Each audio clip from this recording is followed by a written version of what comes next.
కృతయుగం, త్రేతాయుగం, ద్వాపరయుగం, కలియుగం అని 4 యుగాలు. ఒక్కొక్క యుగమునందు ఒక్కొక్క లక్షణము పొడసూపుతూ ఉంటుంది. ఏ యుగంలోనైనా తరించడానికి ప్రమాణం మాత్రం వేదమే. వైదికమైనటువంటి జీవితము మాత్రమే సాధనము. వైదికమైన జీవితము అని నేను అన్నప్పుడు అది కేవలముగా ఎవరో కొంతమందికి మాత్రమే చెందినది అని భావన చెయ్యకూడదు. వేదము భగవంతుని యొక్క ఊపిరి. సమస్త మానవాళి తరించడానికి ప్రమాణము వేదం ఒక్కటే.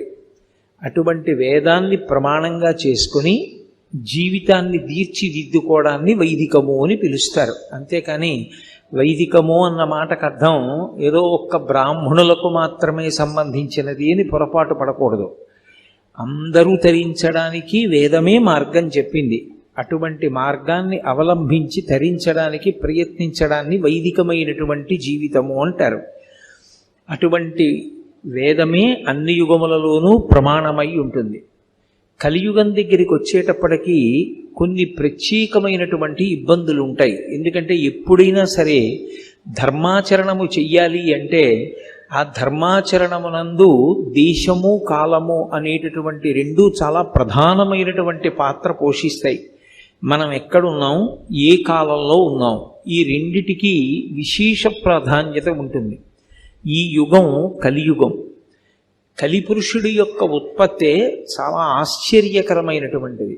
నేను దాని గురించి ఎంత తక్కువ ప్రస్తావన చేస్తే అంత మంచిది. క్రుద్ధుడు అనబడేటటువంటి వ్యక్తి తన తోడ పుట్టినటువంటి చెల్లెల్ని వివాహం చేసుకున్నాడు. ఆమె పేరు హింస.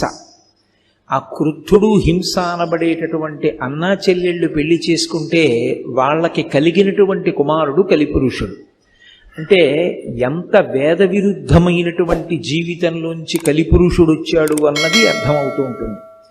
అందుకే కలిపురుషుని యొక్క లక్షణం ఏమి అంటే పాపభూయిష్టమైనటువంటి జీవన విధానము, వేద విరుద్ధమైనటువంటి జీవితము. అసలు ఏది ఈశ్వరుడు చెయ్యవద్దు అని నిషిద్ధ కర్మగా చెప్పాడో దాని యందు అనురక్తి పొందడం, ఏది భగవంతుడు చెయ్యమని విహిత కర్మగా చెప్పాడో దాని యందు అనురక్తి లేకపోవడం, ఇది కల్పించగలిగినటువంటి వాడు, సమస్త పాపములకు కారణమైన వాడు ఎవరుంటాడో ఆయనకే కలిపురుషుడని పేరు.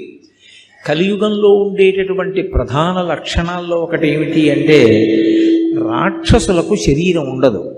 త్రేతాయుగం వరకు రాక్షసులకు ఉపాధి వేరుగా ఉండేది. అందుకని చూడగానే ఉపాధిని బట్టి ఇది కుక్క, ఇది పంది, ఇది పిల్లి, ఇది నల్లి అని గుర్తించినట్టే వీడు రాక్షసుడు అని గుర్తించేవారు. కలియుగంలో రాక్షసులకు ఉపాధి లేదు. మరి రాక్షసులు ఎక్కడుంటారు అంటే మనుష్యుల యొక్క మనస్సే వాళ్ళ యొక్క నివాస స్థానం. మనుష్యుల మనస్సులోనే రాక్షసుడు ఉంటాడు. మరి ఇప్పుడు ఆ రాక్షసుడు దేని చేత సంహరింపబడాలి? ఆ రాక్షసుణ్ణి తొలగించడం దేనివల్ల సాధ్యం అంటే భగవత్ సంబంధమైనటువంటి విషయాలు మనసులో పెట్టుకోవడమే. భగవద్భక్తి కలిగినటువంటి వాళ్ళు వేదము యొక్క ప్రమాణమును అంగీకరించి వైదికమైనటువంటి జీవన విధానాన్ని మనకి ఉపదేశం చేసేటటువంటి గురువుల యొక్క మాటలు హృదయంలో నింపుకుని ఉంచుకోవడమే ఆ రాక్షసుడు తొలగిపోవడానికి కారణమవుతుంది. అందుకే కత్తి పట్టుకు రాక్షస సంహారం చేయడం కుదరదు. కలియుగంలో మనుష్యుల యొక్క మనసు మార్చవలసి ఉంటుంది. అందుకే మీరు గమనించండి, కలియుగంలో వచ్చినంతమంది గురువులు మీకు ఏ యుగంలోనూ ఇంతమంది కనపడరు. రామకృష్ణ పరమహంస, స్వామి వివేకానందుడు, అలాగే భగవాన్ రమణులు, కామకోటి పీఠాన్ని అధివసించినటువంటి మహాపురుషులు చంద్రశేఖరేంద్ర సరస్వతి మహాస్వామి, శృంగగిరి పీఠాన్ని అధివసించినటువంటి విద్యారణ్యులు చంద్రశేఖర భారతీ మహాస్వామి, అభినవ విద్యాతీర్థ మహాస్వామి, ఉగ్రనరసింహ భారతీ మహాస్వామి, అలాగే ఎందరో పెద్దలు ఈ లోకంలో అవతార స్వీకారం చేశారు. చేసి కేవలముగా జ్ఞానబోధ చేసి మనుష్యుల యొక్క మనసులలో ఉండేటటువంటి రాక్షసత్వాన్ని పోగొట్టడం కోసమని ఇంతమంది గురువులు వచ్చి నిరంతరము బోధ చేస్తూ ఉంటారు. ఇందులో అసలు ఎప్పుడో ఎక్కడో ఒక వటవృక్షం కింద కూర్చుని తాను చిన్ముద్ర పడితే సనకసనందనాది మహర్షులకు తప్ప ఆ మౌన వ్యాఖ్య ఇతరులకు అర్థం కాదని శంభోర్మూర్తిశ్చరతి భువనే శంకరాచార్య రూప త్యక్వా మౌనం వటవిటపినో మూలతో నిష్పతంతి.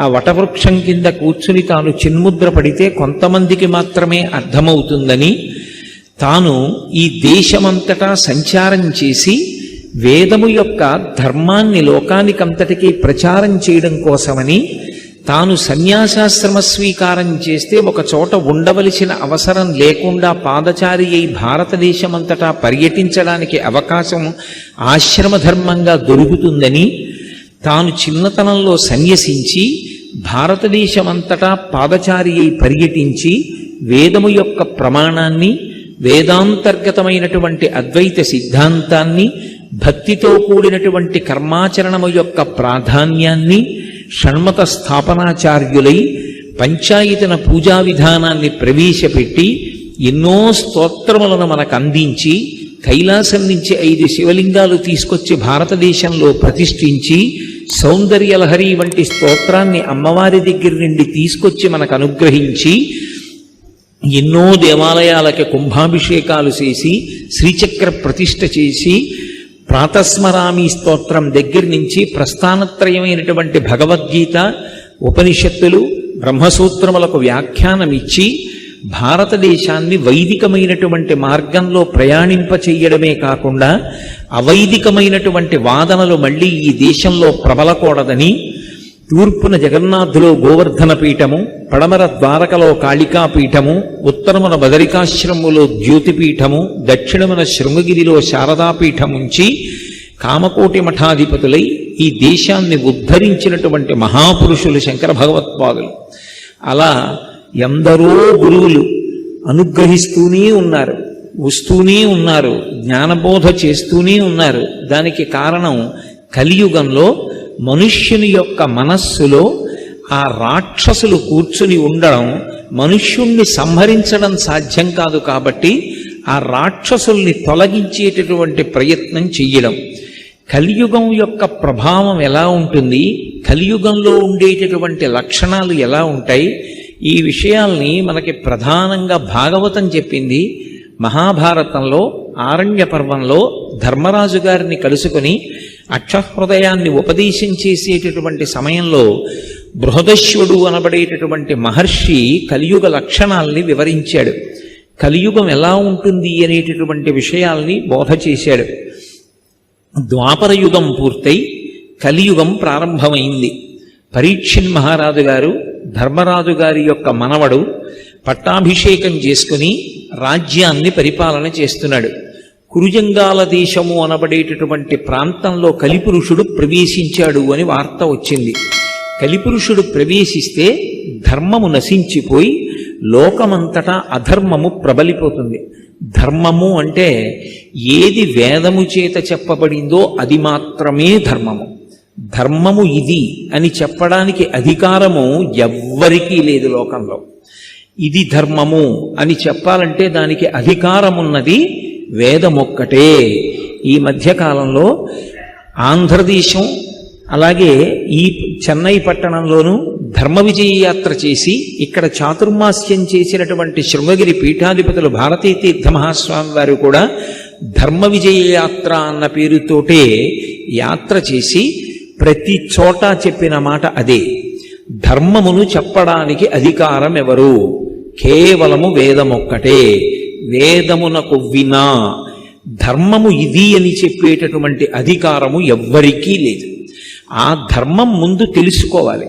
అందుకే శంకర భగవత్పాదులు అవతార పరిసమాప్తి చేస్తూ వేదో నిత్యమధీయతాం తదుదితం కర్మస్వనుష్ఠీయతాం అంటారు. ప్రతిరోజు వేదమంత్రాలు వినండి. వేదంలో ఏం చెప్పబడిందో దాన్నే అనుష్ఠానం చెయ్యండి. ఇప్పటిదాకా ఇక్కడ కూర్చుని పండితులు ఆ వేద మంత్రాలన్నింటినీ కూడా పఠించారు. అందులో భద్రం కర్ణీభి శృణుయామ దేవాహ అంటూ మొదలుపెట్టారు. మా చెవులు మంచి మాటలు వినుగాక, మా కన్నులు మంచి విషయములను మాత్రమే చూడుగాక, మా శరీరమును ఆవహించినటువంటి దేవతలు మా చేత సత్కర్మలను చేయించెదరుగాక అని ఎప్పుడూ కూడా వేదము చేత చెప్పబడినటువంటిది ఏది ఉన్నదో తదుదితం కర్మస్వనుష్ఠీయతాం, వేదం ఎలా చెప్పిందో అలాగే కర్మ చెయ్యి. శంకర భగవత్పాదాచార్య స్వామి వారి యొక్క అవతార పరిసమాప్తిలో ఆయన ఈ దేశానికంతటికీ ఇచ్చినటువంటి సందేశం అదే. అటువంటి ధర్మము తెలుసుకోవడం ఒకెత్తు, అనుష్ఠాన పర్యంతంలోకి తెచ్చుకోవడం ఒకెత్తు. ధ్రియతేవా జనైరితి ధర్మం అంటుంది అమరకోశం. ఎవడు ధర్మాన్ని పట్టుకున్నాడో వాణ్ణి ధర్మం రక్షిస్తుంది.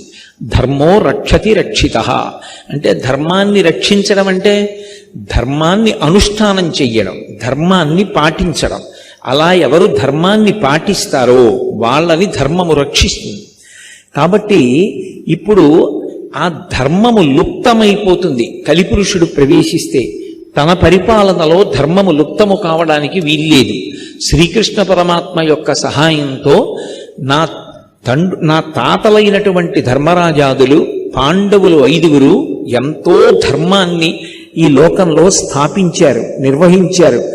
నేను పరిపాలన చేస్తుండగా ధర్మము లుప్తము కాకూడదని పరీక్షణ్ మహారాజు గారు కురుజంగాల దేశంలో కలిపురుషుడు ప్రవేశించాడని తెలిసి ఈ భూమి మీద ఆయన ఊంచుకోకూడదని గబగబా వెళ్ళాడు. వెళ్ళేటప్పటికి కలిపురుషుడు ఇంకా అక్కడికి ప్రవేశించలేదు. పుట్టినటువంటి దూడ దక్కక లేదా దూడ పక్కన లేక దూడ కోసం ఆక్రోశిస్తున్నటువంటి ఆవు ఎలా ఉంటుందో అలా ఆక్రోశిస్తూ కందుల వెంట నీరు కారుస్తూ బక్క చిక్కిపోయి పరివేదనతో కూడినటువంటి హృదయంతో ఈ భూమాత గోరూపాన్ని ధరించి కనపడింది. భూమి నేను ఇది మొయ్యలేను అన్న మాట ఎప్పుడు అనదు, భూమికి బరువన్న మాట ఉండదు. కానీ భూమి ఒక్కొక్కప్పుడు శ్రీ మహావిష్ణువుని ఉద్దేశించి ప్రార్థన చేస్తుంది, నాకు బరువు ఎక్కువైపోయింది, నేను భరించలేనంటుంది. ఏది భరించలేదు భూమి అంటే, భూమి భరించలేనిది ఏది అంటే పాపభూయిష్టమైనటువంటి జీవన విధానాన్ని భరించదు. ఏది పాపము? వేద విరుద్ధమైన జీవనమే పాపము. అటువంటి జీవనం పెరిగిపోతుంటే రోజు రోజుకి భూమి భరించలేక గోరూపాన్ని పొందుతుంది. అందుకే మీరు ఎప్పుడైనా పౌరాణిక వాంగ్మయాన్ని పరిశీలించండి, భూమి బాధపడితే భూరూపంతోటో భూకాంత రూపంతోటో విష్ణువుతో మాట్లాడదు. స్థితికారుడైన విష్ణువుతో మాట్లాడేటప్పుడు గోరూపాన్ని ధరిస్తుంది. ఎందుకంటే గోరూపంతో ఆక్రోశిస్తే పరమాత్మ వెంటనే జోక్యం చేసుకుంటారు. ఆమె గోరూపాన్ని ధరించింది. ధర్మము వృషభ రూపాన్ని ధరించింది. అందుకే పరమశివుడు వృషభవాహనారూఢుడై వెడుతున్నాడు అంటాం. ఆయన వృషభవాహనారూఢుడై వెడుతున్నాడు అన్న మాటకు అర్థం 4 పాదములు కలిగినటువంటి ధర్మాన్ని అధిరోహించి పరమశివుడు తిరుగుతూ ఉంటాడు.